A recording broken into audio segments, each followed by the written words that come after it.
यहेजकेल अध्याय 29।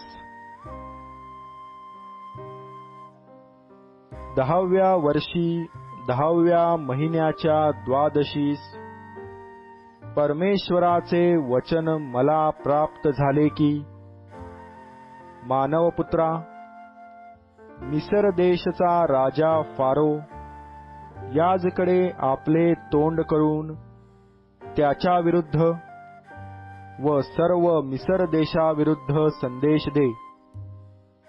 त्याबरोबर बोल, त्यास सांग, प्रभू परमेश्वर म्हणतो, पहा, हे मिसर देशच्या फारो राजा, आपल्या नद्यात पडून राहणाऱ्या मोठ्या मगरा, तू जो म्हणतोस की नदी माझी आहे, मी ती स्वतःसाठी निर्माण केली आहे, त्या तुझविरुद्ध मी आहे.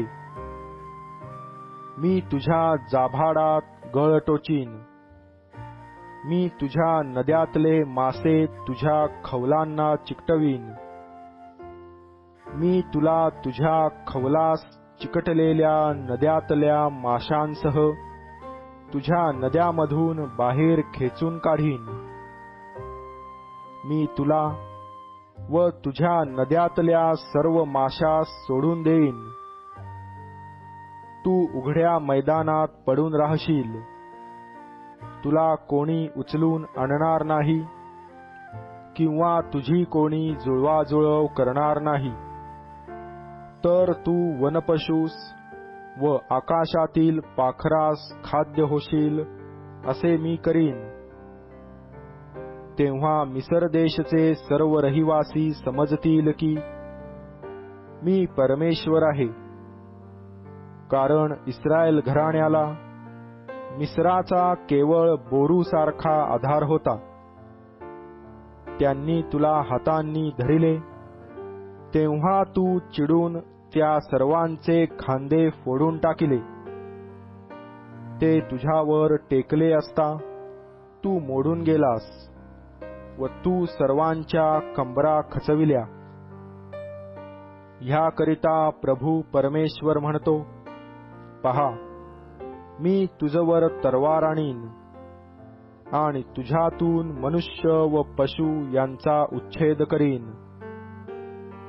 मिसर देश ओसाड व वैराण होईल, तेव्हा त्यास समजेल की मी परमेश्वर आहे. कारण तो म्हणाला, नदी माझी आहे, मी ती निर्माण केली आहे. तर पहा, मी तुझ्या नद्यांवर उठेन. मी मिग्दोलापासून सवेनेपर्यंत, कुशाच्या सीमेपर्यंत मिसर देश ओसाड व उजाड करीन. मनुष्याचा पाय त्याला लागावयाचा नाही, पशूच्या पायाचा त्याला स्पर्श होणार नाही. 40 वर्षे त्यात कोणी वस्ती करणार नाही. वैराण केलेल्या देशामध्ये मी मिसर देश वैराण करीन. उजाड केलेल्या नगरांमध्ये मी त्यांची नगरे 40 वर्षे उजाड करीन. मी मिसऱ्यास राष्ट्रांमध्ये विखरीन, त्यास देशोधडीस लावीन. प्रभू परमेश्वर म्हणतो की, 40 वर्षे संपल्यावर मिस्री लोकांची ज्या राष्ट्रात पांगापांग झाली, त्यातून मी त्यास गोळा करीन. मी मिसर देशाचा बंदिवास उलटवीन. मी पथरोस देशात त्यांच्या जन्मभूमीस त्यास परत आणीन. तेथे त्यांचे एक हलकेसे राज्य होईल. सर्व राज्यांमध्ये ते हलके होईल. ते इतःपर इतर राष्ट्रांवर वरचढ होणार नाही. मी त्यास अल्प करून ठेवीन, म्हणजे ते इतर राष्ट्रांवर सत्ता करणार नाहीत. ते यापुढे इस्रायल घराण्याला आधार व्हावयाचे नाही. त्याचकडे त्यांचे मन गेले तर त्यांना त्यांच्या पातकाचे स्मरण होईल. तेव्हा त्यास समजेल की मी प्रभू परमेश्वर आहे.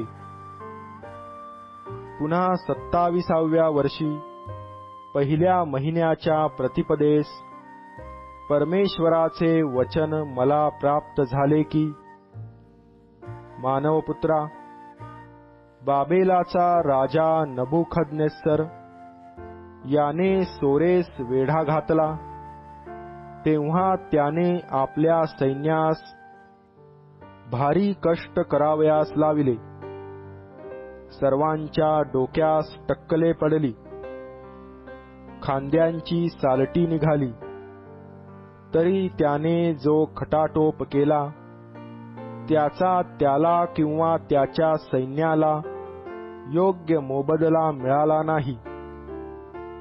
यास्तव प्रभू परमेश्वर म्हणतो, पहा, बाबेलाचा राजा नबुखदनेस्सर यास मी मिसरचा मुलूख देईन.